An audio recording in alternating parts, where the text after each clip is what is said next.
Hello. There she is, Kelly Oxford. I'm trying to figure out what that camel's for. I understand everything up there except for the camel. Oh, I thought it was like a tobacco, like. See? Oh, see? Okay. Middle East, got it. Okay, now we know. So, Kelly Oxford, first of all, welcome to Chicago. Thank you very much. Is this your first time here? It's my first time in Chicago. Give it for Kelly Oxford, first time in Chicago. Give her Chicago love. Your time.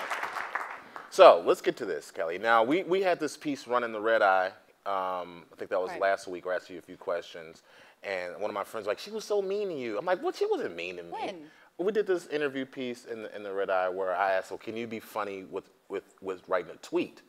Yeah. You know, because a lot of people say, oh, Kelly Oxford, she's Twitter famous right. and Twitter funny. What is Twitter funny and Twitter famous to you? I don't know what that even means. Well, yeah, I mean, it's just a weird thing because everybody that has a lot of followers on Twitter has another job. Yeah. They're not just sitting at home Now, making no money. Last year being famous on Twitter. That'd be an amazing world, though. That would be. Last year we had Megan Amram, who was I guess Twitter funny. She went on to write for Parks and Rec. Yeah.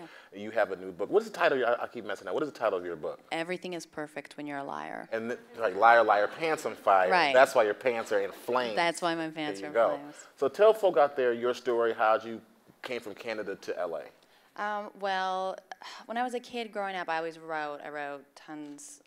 I mean, all the time. Whatever I could write, I would put out there. And there wasn't a newspaper in my school, so I made a newspaper that like 3 of my friends would read. Mm-hmm. And then by the time I was in high school, there was the internet, and my mom explained to me what it was, and I thought, this is the greatest invention of all time. Question: what was the first website that you ever went on? Well, there weren't even websites back then. It was just like chat rooms where there were like 5 people in a chat room and you'd have to wait for one person to leave to get into the chat room. Wow. Yeah. We're doing Flintstone internet stuff back Yeah. then? Yeah. That's Flintstone internet stuff. Yeah, I remember it's like the real OG internet. The first website I ever went on, because I want to share my ignorance, I thought America Online was the internet. And then my friend said, no, dude, the internet's like, I'm on the internet. Yeah. It's America Online, America bro. Online. They said, no, go to the World Wide Web. Like, ooh, okay. The first website I went to was ty.com. What? Beanie Babies. Beanie Babies. That sounds about right. And it was horrible, and it went on forever, and there was no page, just one long page of this Beanie Babies. I love you so much more now that I know that. It was my first website. So you do more than, because we're going to get to the tweets, and let's get to these right now. Sure. Because let's get to this first tweet. This is what I want to start off with. If you can name 5 Kardashians, but can't name 5 countries in Asia, stick a knife in an electrical socket. Right. Wow. Funny because it's true. Yeah, absolutely. Because there was a study, we did I do the Wait, Wait, Don't Tell Me show, and a few weeks ago, there was an article that came out about how Americans are like more and more stupid. And I don't know where Canada is on that list, but like we're getting dumber and dumber by the days. Yeah. Do you think like stuff like the Kardashians, because when I watch that show, I feel like my brain is like melting. Yeah, I think it is. Like, why do you think like that? People get so caught up in stupid stuff like that? I think people need stupid stuff like that just to relax, so their brain can melt a little bit, maybe. But don't we have prescription drugs? Well, and I think a lot of people most people watching that show, I'm sure, are on prescription drugs. Yeah. Let's do another one. Right. Billy Ray Cyrus, Alan Thicke, please pick up your book. That was when I was watching the VMAs. So I can just imagine this tweet at some large amusement park called America. Right. That's what I was saying. I was on the PA system on Twitter just saying, please, if you're on here. What's your take on these two?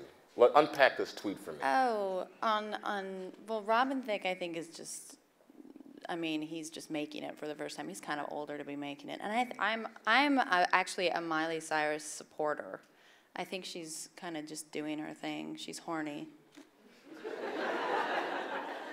Now I just found out her name. I didn't want to touch that. I'm a middle-aged black man. Yeah. I just found her name. That's her nickname, Miley. Miley? Yeah. Isn't that her whole? I think her parents would have just named her that. You've seen her mother. No, what is her mom? Her mom is like super cute. Was a huge Billy Ray Cyrus fan, was a groupie. He married a groupie. I'm learning. Yeah, Really? yeah. So what do you think about these like young people celebrities? I mean, are they great material just for comedy? Well, you have to be careful with it too, especially as somebody. I'm very mindful of things like that, especially with Miley, just because I mean I was a 19-year-old girl, and if I had been under the spotlight like that when I was 19, I'm sure I would have done much stupider things than that. Now, do you have kids? Yeah, I have 3 kids. 3 kids. Yeah. Now, if your kids become famous, do you think it's your responsibility to check them? Yeah. Or and like be like a manager, agent type of thing, or No. just let them do their thing? I'd let them do their thing, but I would definitely check in with them. Kids don't know when they're embarrassing, and the internet's so dangerous with putting stuff. Now, do you I think mean, everything gets around now. Do you think you said because the internet came out It's when not you like were the newspaper, you know, like this. 'Cause who can get in nobody trouble with would the have newspaper? nobody would have given the shit about this Miley Cyrus VMA thing if there wasn't the internet.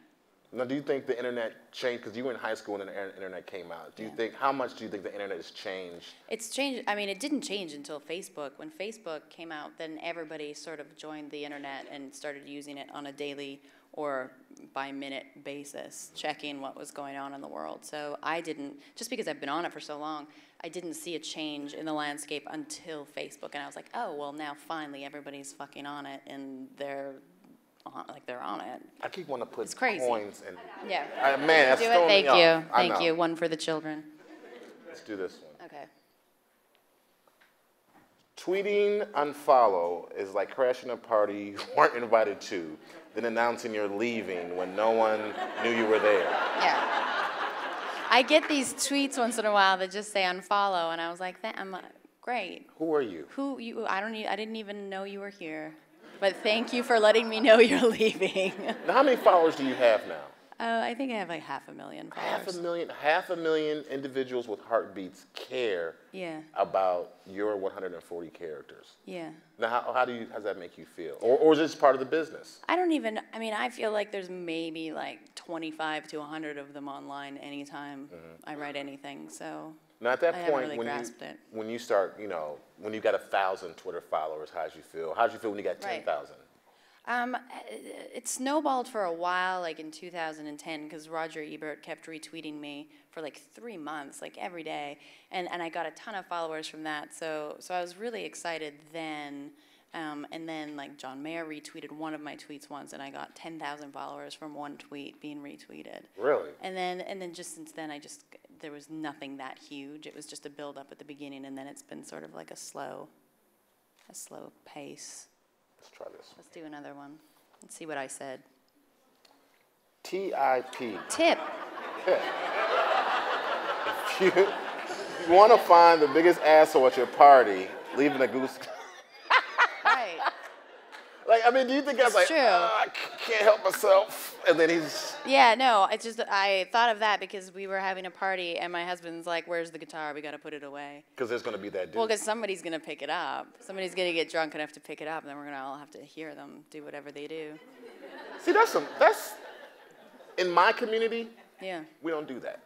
You don't just pick up guitars. No. That's a white. Nobody should do that. Unless Yeah. No culture No. ever picks up an nobody acoustic should guitar. do that. No.